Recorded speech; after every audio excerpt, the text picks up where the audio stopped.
Vous pouvez vous asseoir. Je vous invite à prendre vos Bibles, dès que les plus petits partent pour une classe.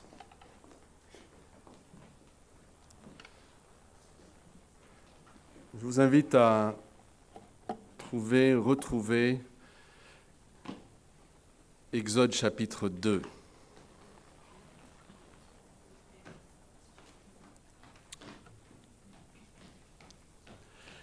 Exode commence avec ce qu'on pourrait dire une vue d'ensemble. Tout le peuple, tous les enfants de Jacob qui sont venus en Égypte.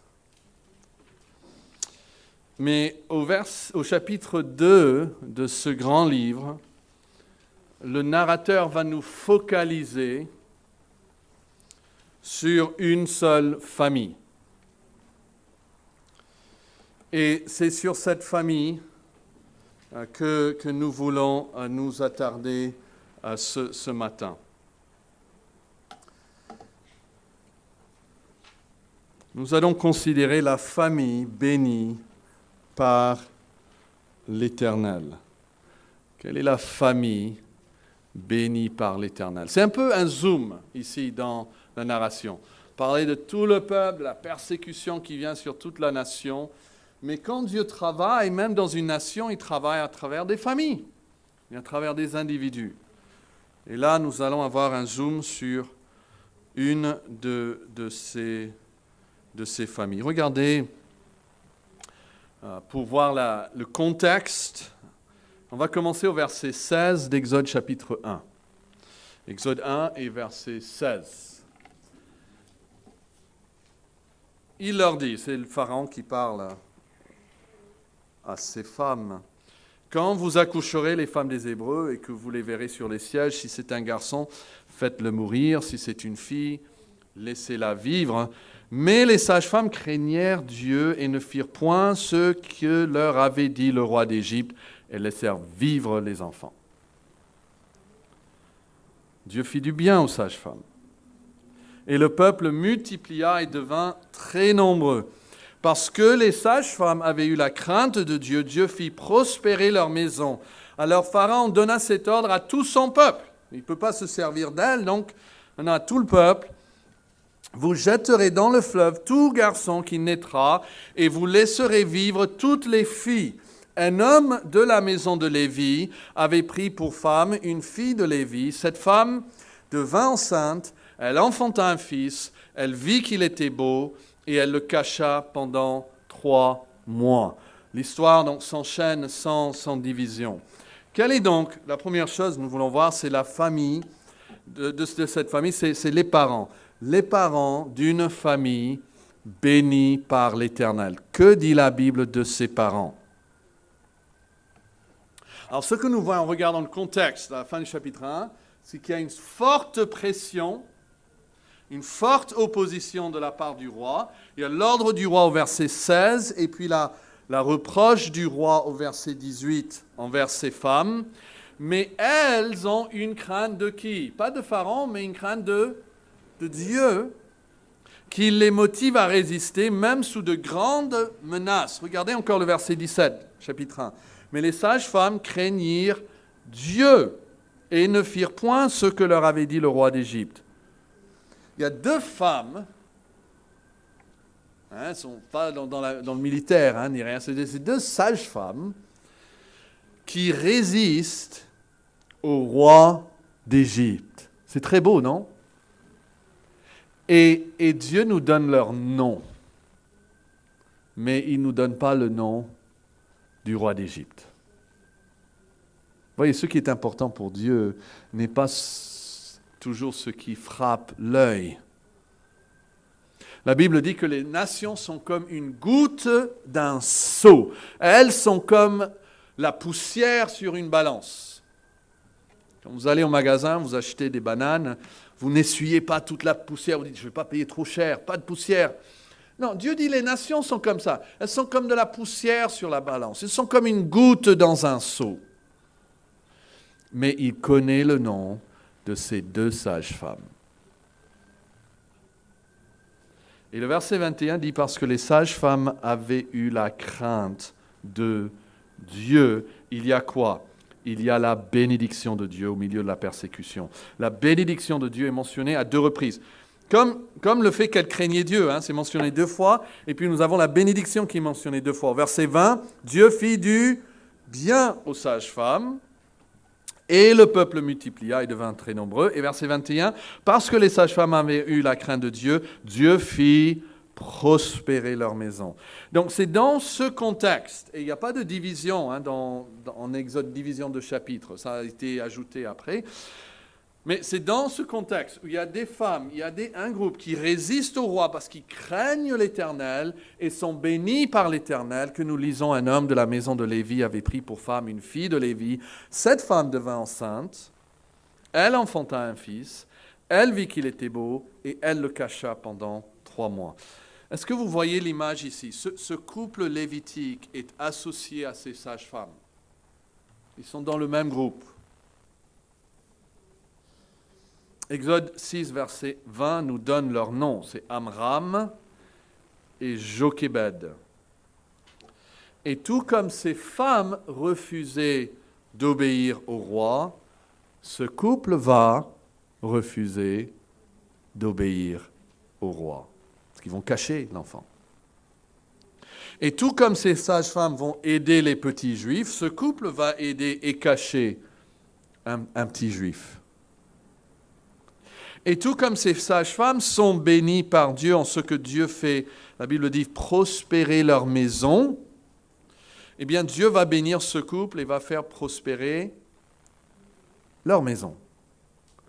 Donc tout comme ces sages-femmes craignent Dieu, ce couple, on peut dire, ce couple, bien évidemment, il craignait Dieu. Ces parents donc qui craignent Dieu. C'est ce que le texte veut nous dire. Sans le dire explicitement, mais les associant à ces sages-femmes, ils font la même chose. Ils désobéissent comme eux, elles. Ils sont bénis comme elles. Ce sont des parents qui craignent Dieu. Et ailleurs dans la Bible, ceci est dit même plus explicitement. Regardez en Acte 7, et verset 17. C'est qui parle en Acte 7? C'est le dernier sermon d'Étienne, avant qu'il ait lapidé. Et il raconte un peu toute l'histoire du peuple d'Israël, et il arrive à ce temps, il dit, le temps approchait où devait s'accomplir la promesse que Dieu avait faite à Abraham. Donc vous voyez, attaché à chaque promesse à un temps. Et le temps s'approchait. Et le peuple s'accrut et se multiplia en Égypte, jusqu'à ce que parut un autre roi qui n'avait pas connu Joseph. Ce roi, usant d'artifice contre notre race, maltraita nos pères au point de leur faire exposer leurs enfants pour qu'ils ne vivent pas. C'est fort ça. La Bible de Sommer dit jusqu'à les obliger à abandonner leur nouveau-né pour qu'ils ne survivent pas. Ça c'est la pression qui est mise sur les parents d'abandonner, d'exposer leurs enfants pour qu'ils ne vivent pas. C'est le contraire de cacher. Exposer, cacher. La pression est de les exposer. Pourquoi? Parce que probablement, si on vous trouve ayant caché quelqu'un qui devait être exposé, vous allez payer par votre vie. Nous savons, pendant la Deuxième Guerre mondiale, si on trouvait quelqu'un qui était en train de cacher un juif, ce n'est pas seulement le juif qui était puni, c'est celui qui le cachait aussi. Et donc, il y avait cette pression de ne pas cacher, même ses propres enfants, mais de les exposer. Si vous les exposez, on va les faire tuer, mais vous allez avoir la vie sauve. Eux, ils vont prendre un grand risque, ils vont cacher leur enfant. Mais nous voyons ici la maltraitance, si on peut dire en ce sens, la pression qui était existée sur ce peuple à cette époque. Et probablement, beaucoup de parents succombaient à cette pression, ne savaient pas quoi faire et exposaient, abandonnaient leurs enfants pour sauver leur propre vie. Mais notez ce qui est dit des parents de Moïse, et j'espère que vous vous rappelez de ce verset, parce qu'il vient d'Hébreux chapitre 11, un passage que vous connaissez. que vous avez même mémorisé. C'est par la foi que Moïse, à sa naissance, fut caché pendant 3 mois par ses parents, parce qu'ils virent que l'enfant était beau. Et notez cette dernière phrase. Et ils ne craignirent pas l'ordre du roi. Vous voyez, là encore, c'est confirmé. On a dit, ils craignaient Dieu, parce qu'ils font comme les sages-femmes, qui craignaient Dieu. Ils sont associés à des femmes qui, on nous dit 2 fois, craignaient Dieu. Et ici, ils nous disent explicitement par l'Esprit, ils ne craignaient pas l'ordre du roi. On voit où était leur crainte. Alors, je crois qu'il y a une application à faire aujourd'hui, à nous, les parents surtout.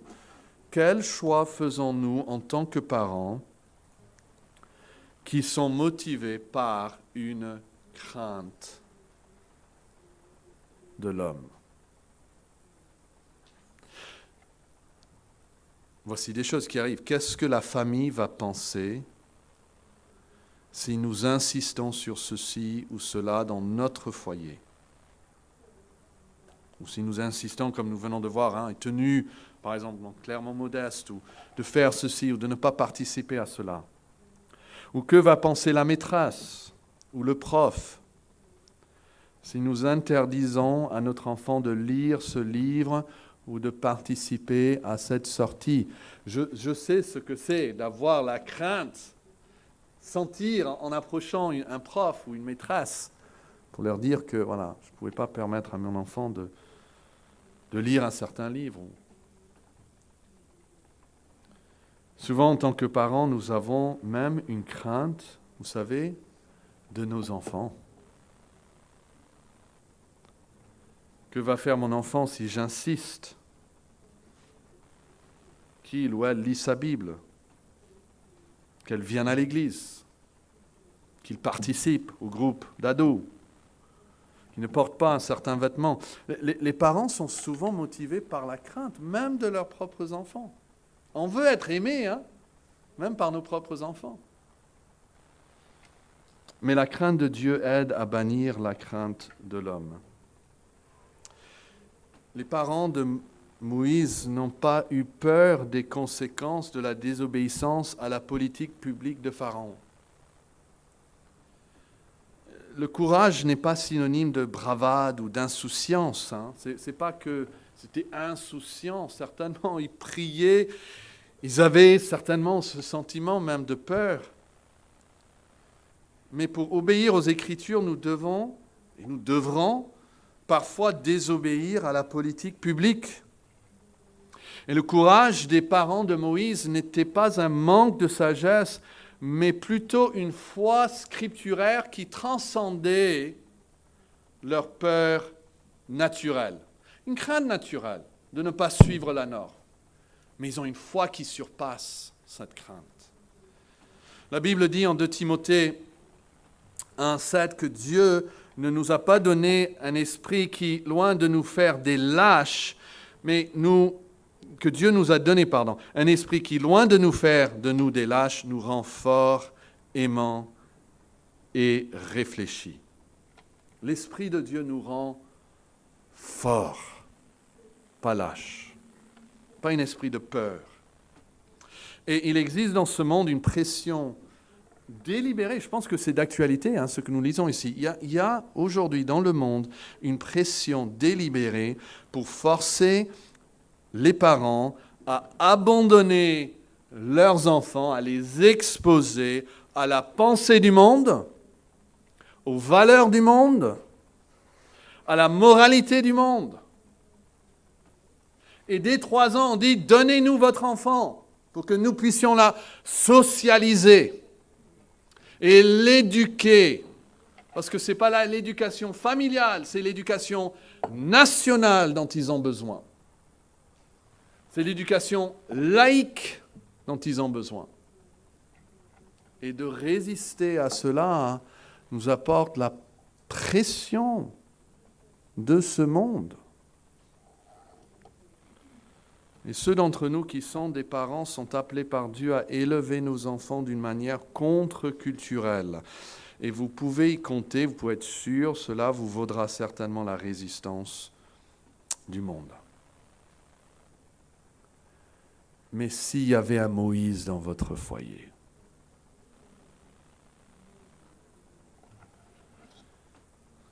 ce sont des parents, deuxièmement, qui étaient motivés par leur foi en Dieu. Donc, ils ont une crainte de Dieu, mais ils croient en Dieu. Ce n'est pas exactement la même chose. Nous avons vu de cela déjà en Hébreux 11, 23. C'est par la foi que Moïse, à sa naissance, fut caché pendant 3 mois par ses parents.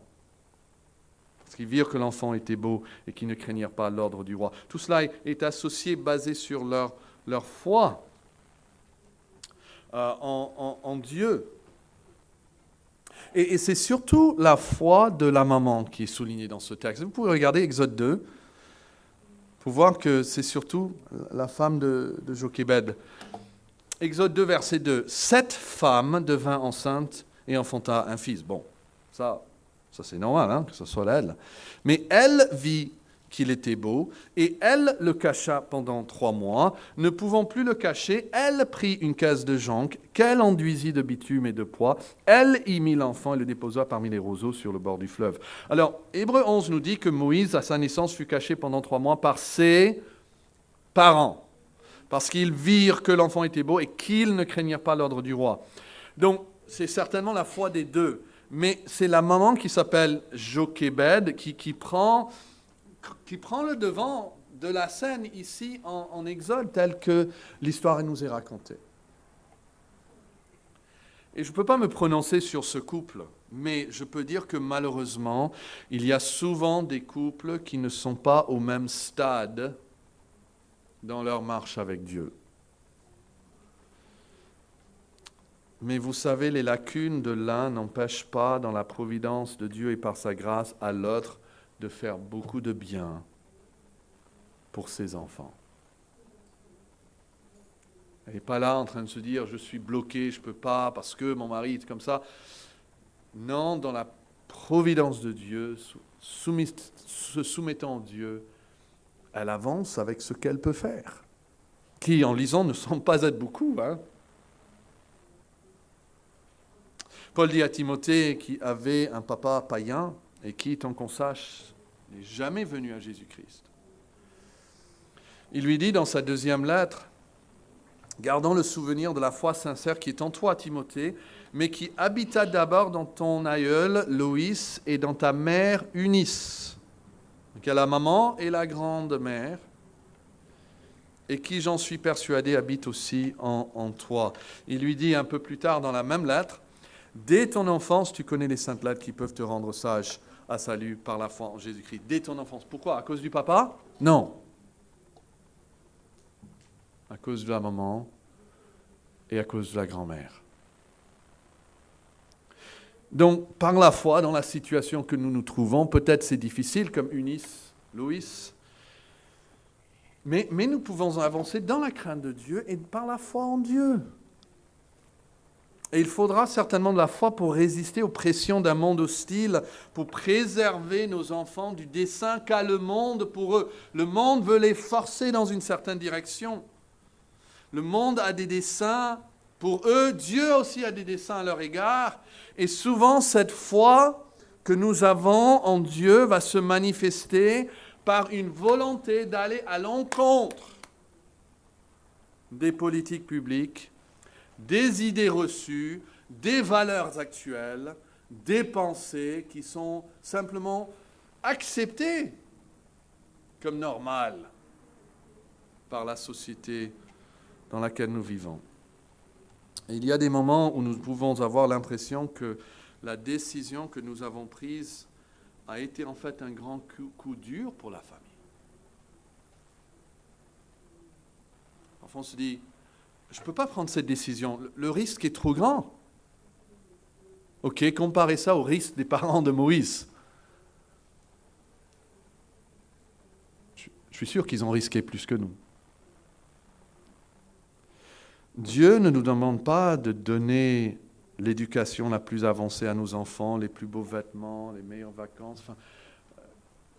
Parfois, on peut vivre très simplement. Mais nous devons avoir à cœur et nous devons prier pour nos parents, pour ceux qui vont devenir parents, qu'ils aient vraiment à cœur de transmettre à leurs enfants la crainte de Dieu et la foi en Dieu. Et nous devons pouvoir évaluer nos pensées. Sont-elles en phase avec la société ou en phase avec la parole de Dieu? Il y avait des Juifs qui exposaient leurs enfants pour qu'on les tue et ils disaient on ne peut rien faire d'autre. Que voulez-vous qu'on fasse? Si on ne le fait pas, j'ai d'autres enfants, j'ai des filles, etc. Si je ne le fais pas, on va tous mourir. C'est encore pire. Il faut. Il y a des personnes aujourd'hui qui disent il faut que j'avorte. Qui est un meurtre. Il faut que j'avorte le bébé parce que voilà, j'ai pas assez d'argent, je sais pas, j'ai pas de travail stable, je connais pas le papa, donc il faut avorter. Ça, c'est la logique. C'était leur logique. Il n'y a rien de pire que de tuer un enfant de 2 ans que de tuer un enfant qui est encore dans le sein. Il n'y a rien de différent devant Dieu. Mais parfois, on peut être tellement imprégné par les valeurs de la société qu'on les accepte au-dessus des valeurs de Dieu. Il y avait une génération, beaucoup de chrétiens aux États-Unis, des chrétiens blancs, qui, s'ils avaient le choix entre un mari pour leur fille qui n'était pas chrétien, mais blanc, contre un chrétien qui aimait Dieu, mais noir, ils auraient choisi sans hésitation, sans réflexion, le non-converti qui était blanc. C'est le racisme pur et dur, mais ils ne le voyaient même pas. Est-ce que nous sommes automatiquement mieux qu'eux? Ou est-ce qu'il y a peut-être d'autres domaines dans la vie où nous aussi nous sommes aveuglés par notre société? Ne vous inquiétez pas, ce n'est pas la société de nos parents qui est le piège pour nous. C'est la société qui nous entoure actuellement qui est notre piège. Quels sont nos critères? Qu'est-ce que nous désirons comme femme ou mari pour nos enfants? Ça, c'est les parents d'une famille que Dieu bénit. Crains Dieu, ils ont la foi en Dieu, et ils vont tout faire pour transmettre ça à leurs enfants. Mais, deuxièmement, les enfants d'une famille bénie par l'Éternel. Et là, je veux parler uniquement de comment ces enfants sont considérés. Et nous voyons que ces enfants sont considérés comme beaux et bons par les parents et par Dieu. Notez, Exode 2, la première chose qui est dite concernant ce bébé. Un homme de la maison de Lévi avait pris pour femme une fille de Lévi. Cette femme devint enceinte. Elle enfanta un fils. Et après ça, la première chose qui nous est dit par rapport à ce fils, c'est qu'elle vit qu'il était quoi? Il était beau. Alors, je ne sais pas si vous avez réfléchi à ça, pourquoi il était beau. Tous les enfants sont beaux, n'est-ce pas? Surtout pour les parents. Mais le mot ici ne parle pas simplement de mignon, beau à voir. Beau à voir. Il y a une traduction d'André Chouraki, c'était un juif français qui a rejoint la résistance pendant la guerre, qui est connu pour une de ses traductions de la Bible. Il n'était pas vraiment croyant, donc c'est pas toujours bien. Mais ici, écoutez comment il rend ce verset. Enceinte, la femme enfante un fils, elle le voit, oui, il est bien. Je trouve que c'est bien, c'est une bonne traduction. Il est bien. Il est bien. Ça, le mot traduit beau ici, si vous cherchez dans votre Bible, une dictionnaire, une concordance biblique, ce mot hébreu, vous allez voir qu'on le trouve 7 fois dans le premier chapitre de la Bible. Et vous pouvez peut-être deviner la phrase. Dieu crée quelque chose et Dieu vit que cela était bon. Et on arrive à la fin de l'histoire de la création, lorsque Dieu vit que tout ce qu'il avait été fait, le dernier verset nous dit « Il était très bon ». C'est ce même mot. Donc, nous avons ici en Exode 2 un écho de l'histoire de la création de Dieu. Ce que Dieu fait, il voit ce qu'il fait et il le considère comme bon.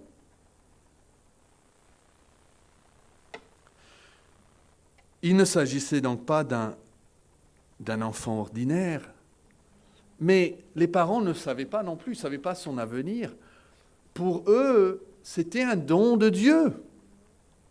Et ce don de Dieu était bon. Ils le recevaient comme tel. Et cette phrase est d'autant plus significative parce que quand on regarde en Actes 7 et Hébreux 11, le Saint-Esprit attire notre attention sur ce même fait. Hébreux 11, regardez-le. C'est par la foi que Moïse, à sa naissance, fut caché pendant 3 mois par ses parents parce qu'ils virent que l'enfant était beau. On attire encore notre attention sur ce fait. Cet enfant, il est beau. Et Étienne, dans son dernier serment avant son exécution, il dit encore en Actes chapitre 7 et verset 20, « À cette époque naquit Moïse, qui était beau. » Et là, on en apprend quelque chose de plus. On a vu que la mère, en Exode nous dit la mère voyait qu'il était beau. Hébreu nous dit que les parents voyaient qu'il était beau. Étienne nous dit que qui? Que Dieu voyait aussi qu'il était beau. Il était beau aux yeux de Dieu. Ça c'est important. Donc, c'est pour ça qu'on dit, ces enfants sont considérés comme beaux et bons, dans le sens de Genèse 1, où Dieu fait quelque chose et c'est bon quand il le fait. Et il était considéré comme beau, donc, et beau par les parents et par Dieu. Dieu vit que cela était bon. Quoi? C'est son ouvrage, n'est-ce pas, en Genèse 1. Et maintenant, ce bébé est né, et Dieu voit qu'il est beau. Cet enfant est son ouvrage. Que dit le psaume 139? « J'étais tissé dans le sein de ma mère, dans les profondeurs de la terre. C'est toi qui as formé mes reins. C'est toi qui m'as tissé dans le sein de ma mère. Je te loue de ce que je suis une créature si merveilleuse. Tes œuvres sont admirables et mon âme le reconnaît bien. Avant même que je vécus, tous les jours de ma vie étaient déjà choisis par toi. » Il loue le Seigneur parce qu'il est une créature merveilleuse. Et Dieu regarde ce bébé et dit, « J'ai bien fait. J'ai bien fait. » Comme lors de la création. Il est bon. Il est beau.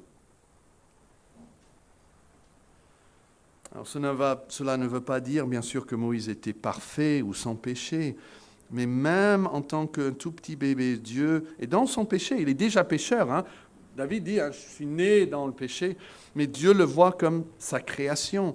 Il prend plaisir en lui et il l'aime. Jérémie nous témoigne. Jérémie chapitre 1, verset 4, « La parole de l'Éternel me fut adressée en ces mots. » Donc Dieu lui parle et Dieu lui dit, « Avant que je t'ai formé dans le ventre de ta mère, je te connaissais. » Écoutez ces mots. « Je t'ai formé dans le ventre de ta mère. »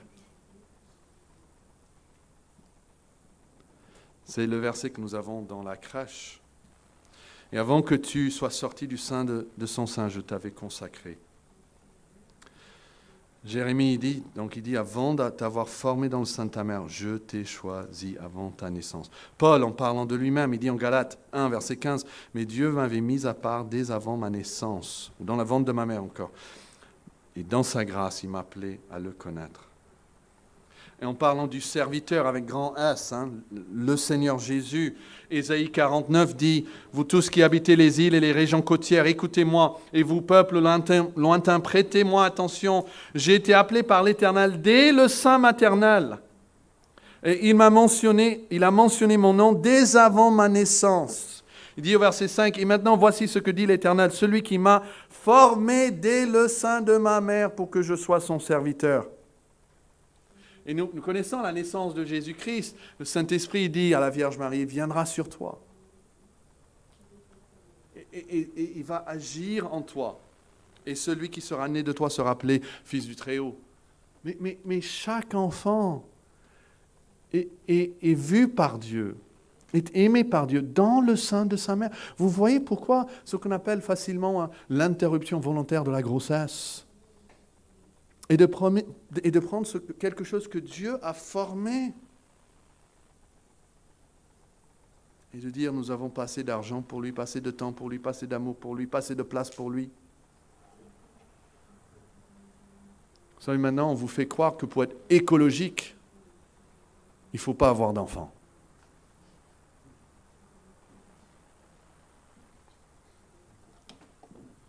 Ça, c'est la vue de Dieu sur les enfants. Et là encore, est-ce que la société nous a formatés pour que nous voyons un enfant et nous disons une charge, une difficulté? Mais les enfants aussi sont considérés comme une bénédiction et un héritage par les parents et par Dieu. Et les enfants sont beaux aux yeux de Dieu et ses parents, mais ils sont aussi une bénédiction. Et je dis bénédiction à cause du lien qu'on a déjà vu avec les sages-femmes, dont Dieu parle juste avant. Dieu a béni ces femmes et Dieu les a bénies dès la fin du chapitre 1 avec des familles. Dieu les a bénies avec des familles. Il a fait prospérer leur maison. Et Amram et Jochébed sont associés à elle. Et on peut imaginer même d'autres parents qui attendaient un bébé à l'époque. Et ils prient le Seigneur, oh Seigneur, que ce ne soit pas un garçon, s'il te plaît. Et d'autres probablement faisaient tout pour ne pas avoir d'enfants. Alors, ce n'est pas le moment d'avoir d'enfants.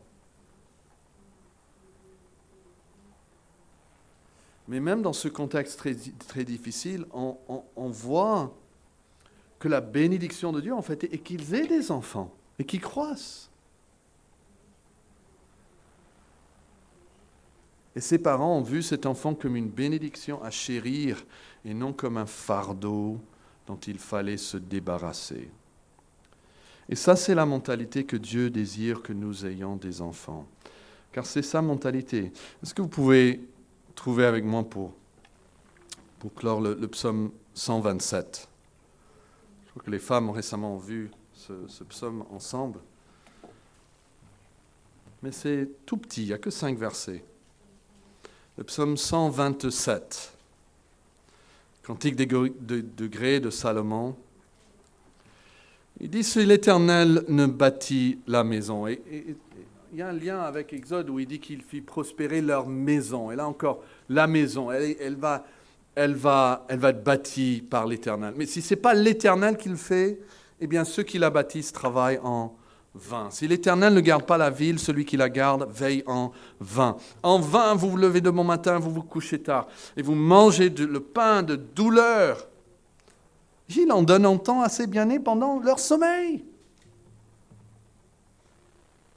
Il y a des gens qui s'acharnent pour rien. Mais quelle est la bénédiction ? Eh bien, verset 3. Voici des fils sont un héritage de l'Éternel. Le fruit des entrailles est une récompense. Comme les flèches dans la main d'un guerrier, ainsi sont les fils de la jeunesse. Heureux l'homme qui en a rempli son carquois. Heureux l'homme!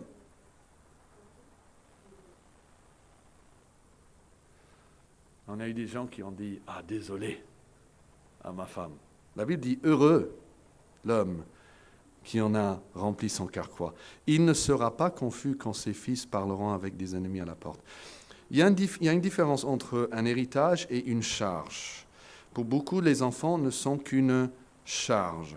Il y a une différence entre une récompense et un fardeau.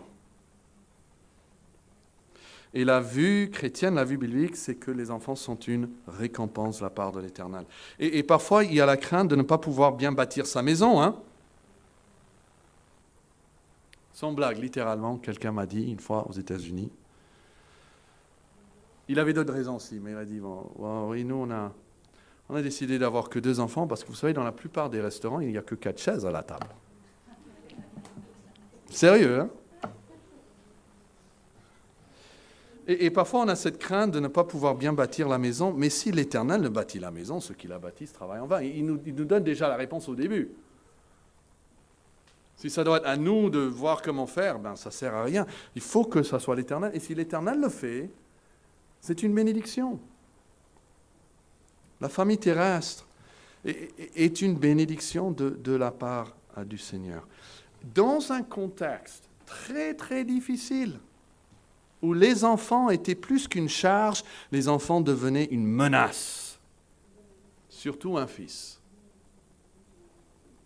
Et je sais qu'il y a des parents, même ici, qui aimeraient avoir plus d'enfants. Il y a des personnes qui aimeraient avoir un mari ou une femme et avoir une famille. Et moi, je ne dis pas ces choses pour vous attrister, mais il faut savoir qu'on ne peut pas sympathier avec quelqu'un si on ne reconnaît pas la valeur de ceux qui n'ont pas. Donc si je vous dis, le mariage, c'est rien. Voilà. Il n'y a pas de sympathie pour ceux qui ne sont pas mariés. Qu'est-ce qui manque? Rien. Si on dit, oh, les enfants, c'est qu'une charge. Hein. Soyez heureux, vous n'avez pas une charge. Là, ce n'est pas la sympathie. Mais bibliquement, je crois qu'on peut valoriser la famille tout en ayant la sympathie, l'amour pour ceux qui n'ont pas cette joie dans la providence de Dieu. Et savoir que quelquefois, Dieu va nous donner une famille, mais dans une situation difficile. On ne sait pas comment payer tous les frais.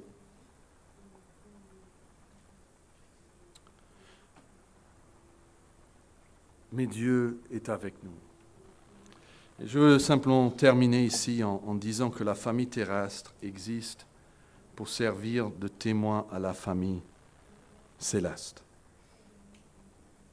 Parce qu'en fin de compte, la famille terrestre ne va pas résister à la mort. La Bible dit que même quand mes parents m'abandonnent, Dieu veillera sur lui. La Bible dit qu'il y a un ami qui est plus proche et plus fidèle qu'un frère.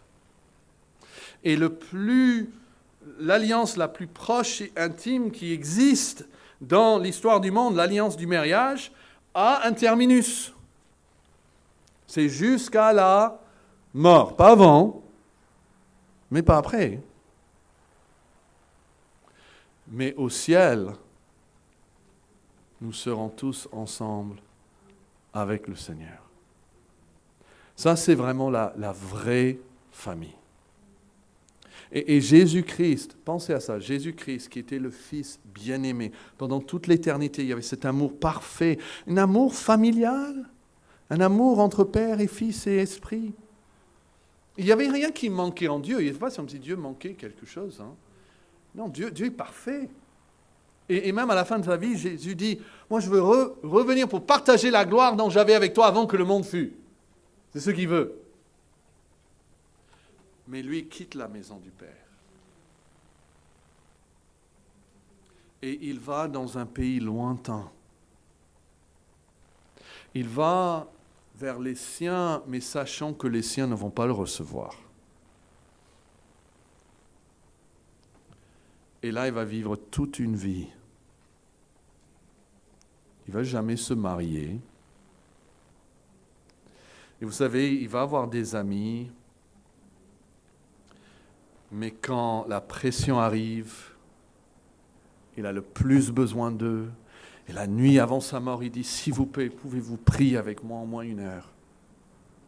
Ils s'endorment et puis il l'abandonne. Et tout ça, il l'a fait par amour pour nous. Quelle joie de pouvoir faire partie de la famille de Dieu. Et c'est parce que Christ a souffert de cette manière qu'il le fait. Maintenant, vous voyez, on voit la main de Dieu, parce que Dieu est pareil à travers toute la Bible. On voit maintenant l'histoire avance. L'histoire avance. Adam et Ève, le couple parfait, devenu terrible, cette famille. Mais la grâce, là où le péché abonde, la grâce surabonde. Et maintenant, il y a ce couple. Ils ont un fils Aaron, ils ont une fille. Et maintenant que cet édicte tombe, maintenant tous les garçons doivent tuer. Ils n'ont pas peur, ils résistent, ils cachent, ils font ce qu'ils font par la foi et par leur crainte de Dieu. Et ils reçoivent ce bébé, et ils ne le voient pas comme une menace, comme une charge, mais une création qui est bonne de la part de Dieu. Et par la foi, ils avancent. Où serait le salut de l'Église de Jésus-Christ aujourd'hui? Parfois on dit, il nous faut peut-être un grand prédicateur qui vient sur la scène, un grand évangéliste qui peut attirer des milliers de personnes. Peut-être Dieu veut des parents qui le craignent, qui ont des enfants, qui les élèvent pour croire et craindre Dieu. Et c'est à travers ces petites actions, peut-être cachées du monde, comme eux, cachées du monde, que l'Église de Dieu avance dans ce monde. Prions. Dieu, nous te louons pour ta grâce. Et nous prions que tu nous aides à magnifier le ministère que tu nous as donné, comme Paul a magnifié le ministère que tu lui as donné, il a dit. Nous puissions faire de même. Celles qui sont appelées à être mères, qu'elles puissent magnifier ça plus que toute autre chose dans la vie. Le voir comme un appel divin et glorieuse et une grâce. Que ceux qui sont appelés à être pères, qu'ils voient comme une grande joie, même la peine et la difficulté, les heures et l'angoisse que ça entraîne, de pouvoir enseigner la génération à venir les richesses de ta grâce et de ta bonté. Nous prions que tu, pour ceux qui désirent des enfants, que tu aies pitié sur eux, que tu les bénisses. C'est toi qui bénis. Nous pensons à ceux et à celles qui désirent un foyer. Là aussi, Seigneur, tu sais, ton plan pour eux, ce n'est pas nous de dire ce qui est ta volonté, et nous savons que ta volonté est toujours la meilleure. Et si tu as un foyer terrasse, nous prions que tu les guides souverainement et clairement vers cela.